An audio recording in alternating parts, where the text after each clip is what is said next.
Bom, então, conforme combinado, eu estou trazendo essa apresentação para falar um pouquinho de hacking em sistemas industriais. A ideia é falar um pouquinho de alguns ataques dos componentes dos sistemas industriais, mostrar um pouquinho ali do que foi o Stuxnet, talvez seja o malware mais famoso aí que criou os sistemas industriais.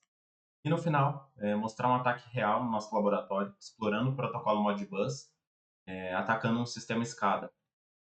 O laboratório está bem legal, tem bastante coisa visual, então vai ser bem interessante. Vamos lá. Aqui eu deixo meu LinkedIn, porque tanto o laboratório quanto essa apresentação eu vou postar lá. Então, enfim, quem quiser seguir, pode seguir, adicionar lá, fica à vontade.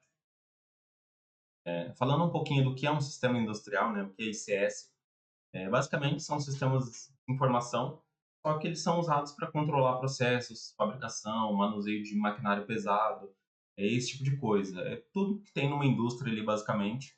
É, diferente ali de um sistema normal, ele tem a criticidade dele acaba sendo um pouco maior porque, enfim, maquinário pesado, às vezes é uma usina nuclear, esse tipo de coisa.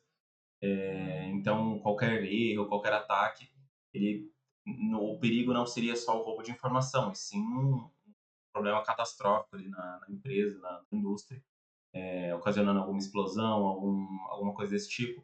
Inclusive, é um dos exemplos que eu vou mostrar mais para frente. Mas, em resumo, ICS é isso. É basicamente qualquer sistema de informação usado para controlar esse tipo de maquinário, esse tipo de processo industrial. Falando um pouquinho do Stuxnet, ele foi um worm projetado pelo governo israelense, enfim, em conjunto com o governo americano. Algumas fontes dizem que foi em conjunto desses dois países. E a ideia dele era justamente atrasar o programa de enriquecimento de urânio iraniano. O que se sabe é que ele foi propagado nessas usinas, nessa usina, aliás, e USB, então um pendrive ali que foi inserido propositalmente ou não, com esse malware, e basicamente ele falsificava algumas requisições desses protocolos específicos para acelerar e diminuir a velocidade dessas centrífugas e causar um dano físico nesses componentes. Inclusive, teve bastante sucesso, atrasou um pouco o projeto, o programa de enriquecimento de urânio iraniano. Então, esse talvez seja o malware mais famoso nesse sentido, que teve uma atuação bem famosa. E aqui, mais um exemplo de ataque. Nesse caso aqui, esse ataque aconteceu em 2022. O foco dele foi alguma siderúrgica iraniana. Quem assumiu a autoria desse ataque foi o grupo Predator Sparrow. Diz o grupo que eles esperaram os funcionários saírem da fábrica para iniciar esse ataque. Enfim, mas aqui, mais uma vez, mostrando a criticidade desse ataque, né, nesse tipo de indústria. Porque, ainda mais por se tratar de uma siderúrgica, provavelmente muitos componentes trabalham com alta temperatura, enfim, poderia ter ocasionado perda de vidas ali desses funcionários. Nesse caso, claro, também foi bem devastador, porque, enfim, causou um incêndio nessa indústria. Foi um ataque bem grande, eles atacaram também alguns postos de combustível. Então, tudo isso, claro, relacionado a sistemas industriais, né? Todos esses sistemas mais críticos, enfim, como eu falei lá no começo, que controlam maquinários pesados, esse tipo de coisa, tudo é relacionado a sistema industrial. E o exemplo desse ataque também o que eu mencionei no começo, que o foco dele às vezes não é o roubo de dados, né? É realmente o dano físico naquela indústria. Nesse caso, o grupo diz que tirou os funcionários, mas num outro ataque coordenado, se o objetivo fosse causar algum dano à vida de alguém, eles poderiam fazer isso também, principalmente porque eles conseguiram incendiar essa fábrica, né? Então é bem interessante ver esse tipo de ataque e ele acaba se tornando cada vez mais comum, né? Conforme a gente vê notícias, esse tipo de coisa. Falando então um pouquinho dos componentes de CS, né? Os componentes que fazem parte dos sistemas industriais. O nosso foco, né, nesse laboratório será o sistema SCADA, basicamente, um PLC e o protocolo Modbus. Mas os sistemas industriais eles usam vários componentes, vários protocolos basicamente ali nos componentes. Os principais são os sistemas SCADA, que são sistemas que fazem a aquisição desses dados, enfim, o controle desse tipo de coisa. Os DCS, que basicamente é um conjunto de PLCs, tá? Já adiantando que é um PLC, que é um controlador lógico programável. Você consegue jogar um programa ali com uma linguagem específica dentro desse PLC e ele vai cumprir ali as funções de acordo com esse programa que você carregou nele. Tem as RTUs, que basicamente é um PLC, só que funciona de forma remota. Enfim, ele serve para localidades com maior distância ali dentro dessa indústria, enfim. E os HMIs, né, que seria a interface humano-máquina, homem-máquina, que pode ser uma tela ali com alguns dados no parque de máquinas, enfim. Mas o próprio sistema SCADA ele também tem um HMI, que é o que a gente vai ver mais para frente no laboratório. Falando um pouco de protocolo, o principal, e é o que a gente vai usar para explorar, para fazer esses ataques, é o Modbus, que ele roda na porta 502 TCP. E, enfim, tem diversos outros protocolos, DNP3, HART, que funciona na porta de comunicação serial, né, cabeada, SIP, enfim, diversos outros, mas o foco aqui é o Modbus, talvez seja o mais comum hoje utilizado em indústria, para controle desse tipo de equipamento.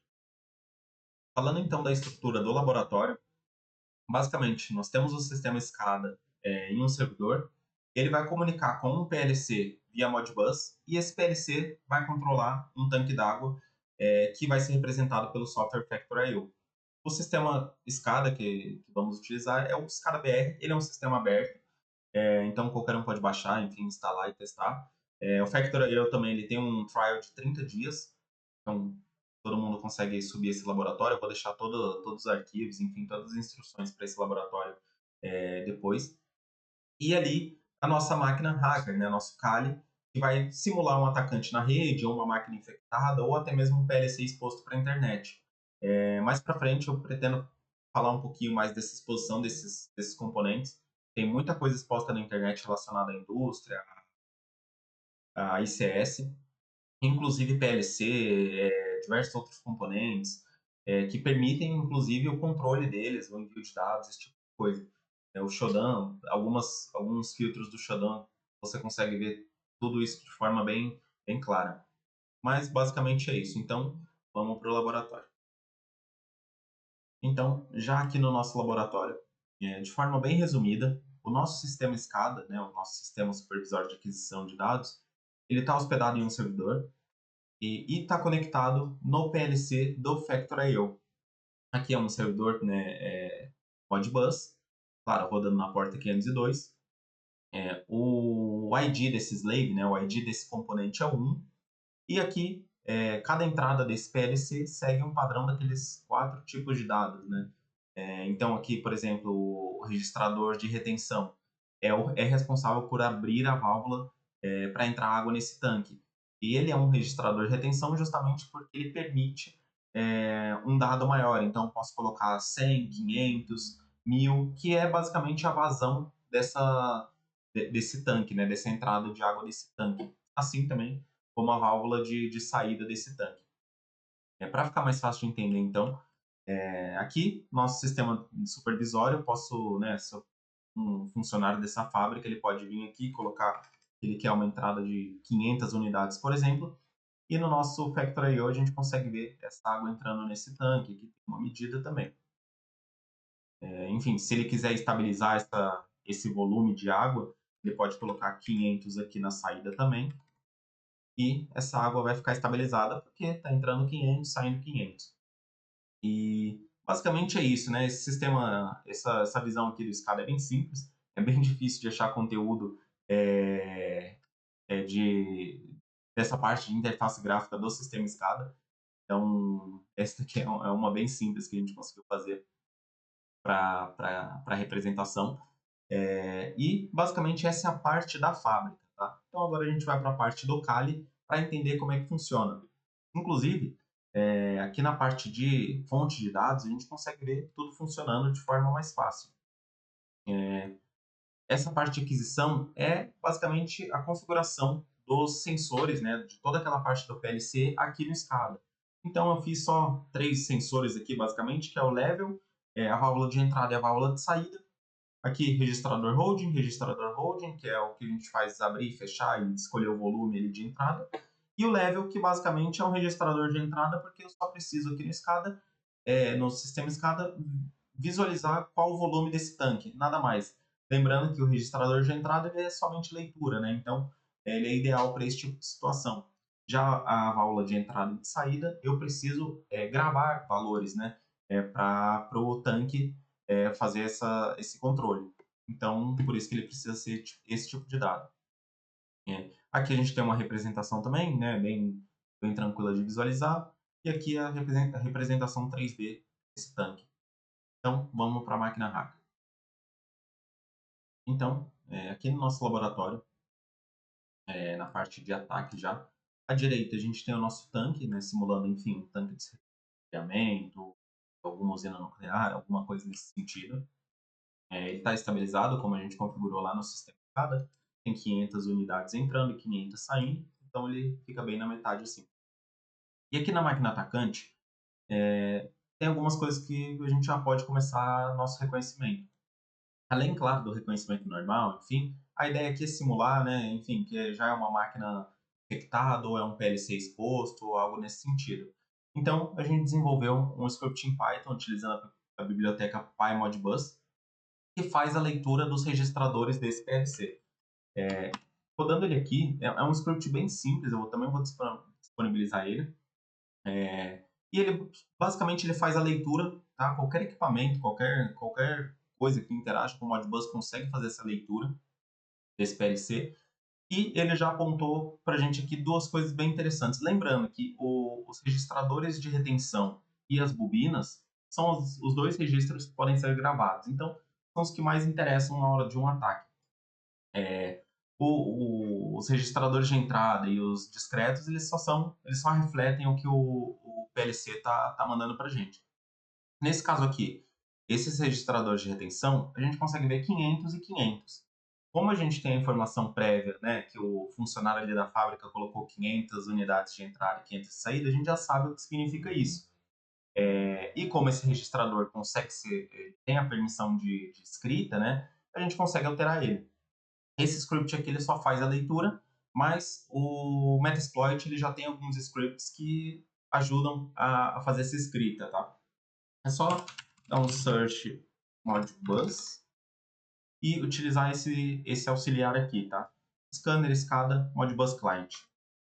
A gente pode clicar em 2 aqui. Clique 2 e a gente está usando ele já. Se der um show options aqui, é bem tranquilo de configurar esse módulo. Eu vou fazendo sem explicar muita coisa, porque, enfim, tá tudo em tela, eu vou detalhar isso mais melhor em documento mesmo, enfim. Mas a ideia é bem simples. Aqui em data, é o que a gente quer escrever nesse registrador, né? Então, como aqui está 500, eu quero zerar alguma dessas coisas. Ou eu vou zerar a quantidade de água que está entrando ou que está saindo, para ver se a gente consegue fazer isso. Então, eu vou colocar 0. Setei data como 0. Endereço. Provavelmente o endereço é essa posição aqui. Lembrando, os registradores, assim como tudo na computação, começa com 0, 1, 2, 3 e assim por diante. Então, esse provavelmente é o registrador 0. Eu quero alterar ele. Eu não sei, o hacker, né, enfim, o grupo não sabe o que ele faz, mas eu só quero alterar ele nesse caso aqui, né? Então, eu posso dar um set address 0. Eu quero alterar a posição 0 daquele registrador. E set rhost já, né, para a gente setar o nosso host alvo. No caso aqui é o nosso PLC. Lembrando, se a gente vier aqui em driver, ó, final 02. Então, o ataque ele vai ser direcionado a isso. Nesse caso aqui, se a gente rodar esse comando, o módulo auxiliar, né, o nosso payload, que ele está falando que ele só vai ler o registrador de retenção. Somente isso. Então, a gente pode dar um run aqui e ele leu. Realmente, o registrador está 500, igual o nosso script está lendo aqui, na posição, no endereço 0. Então, ele leu exatamente esse dado aqui.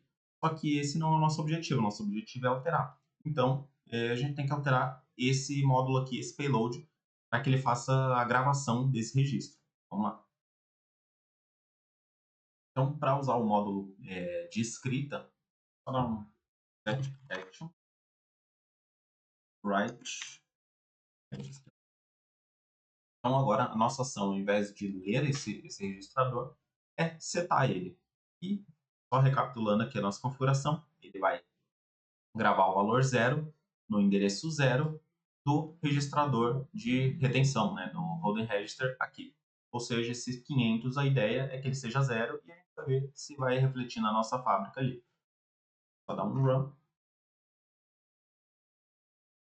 E o ataque foi bem sucedido. Então a gente conseguiu gravar esse registrador como 0. Vindo aqui, ó, ele já atualiza em tempo real esse script, o registrador ficou 0, e o input, que provavelmente é o que lê, é o que está lendo o nível do tanque, ó, ele vai descendo. Ó, o nível do tanque já está em 319, 272, e o nosso ataque funcionou. Então, né, numa situação real, claro, se fosse uma usina nuclear, algum tanque de resfriamento, algum outro equipamento, isso daqui poderia causar um problema bem grande. E provavelmente o nosso tanque vai zerar aqui graças ao nosso ataque. E o inverso também pode ser feito, né? Então, se eu quiser, a gente pode setar o endereço como 1 e dar um run. Provavelmente ele vai parar ele vai parar a saída de água. Aqui também ele vai refletir isso. Ó, o tanque estabilizou em 53, tem 53 unidades aqui de água dentro desse tanque. E a ideia de um ataque Modbus é basicamente essa. Esses componentes, como eu falei no início, geralmente eles não são desenhados para segurança, né? São protocolos antigos, eles foram pensados em outra época, e para você parar uma fábrica hoje, para fazer essa atualização, seria muito difícil. Então tem muita coisa exposta, muita coisa vulnerável. Mais para frente, como eu falei, eu vou fazer um vídeo ou um conteúdo, enfim, sobre esse reconhecimento externo que a gente consegue fazer. No Shodan, como eu falei, você consegue achar PLC exposto, VNC exposto, sistema SCADA com login e senha padrão, admin, esse tipo de coisa. E tendo acesso a um sistema desse, você pode fazer o que você quiser dentro dessa indústria. E o grande perigo talvez nem seja um grande grupo hacker, né, enfim, que vai atingir uma indústria lá no interior do sul, assim, geralmente não é isso. O problema é o Script Kid, é aquele cara curioso que acabou de aprender a vulnerabilidade e vai testar. Só que ele vai testar numa indústria. E ele não vai ter o conhecimento do que ele está fazendo. Assim como o grupo lá, o Predator Sparrow, esperou os funcionários saírem para causar um incêndio, talvez esse Script Kid, esse cara que acabou de aprender essa vulnerabilidade, ele não vai ter essa consciência e ele só vai rodar ali o exploit, vai só zerar algum registrador por curiosidade, só que lá na fábrica está acontecendo alguma coisa bem crítica. Então, o perigo é basicamente esse. A ideia de mostrar essa questão do Modbus veio porque eu não achei nenhum conteúdo de fácil acesso em português. Eu pretendo continuar mostrando mais algumas vulnerabilidades de Modbus, de outros protocolos, até mesmo entrar um pouquinho na criação de malware voltada para isso. E, enfim, basicamente é isso. Tudo que está aqui nesse vídeo eu vou disponibilizar, tanto os laboratórios quanto esse script aqui, Python. Vou mostrar direitinho quais são os módulos do Metasploit para utilizar. E talvez eu inclua essa parte do Recon nessa documentação também. Mas, basicamente, é isso. Até a próxima.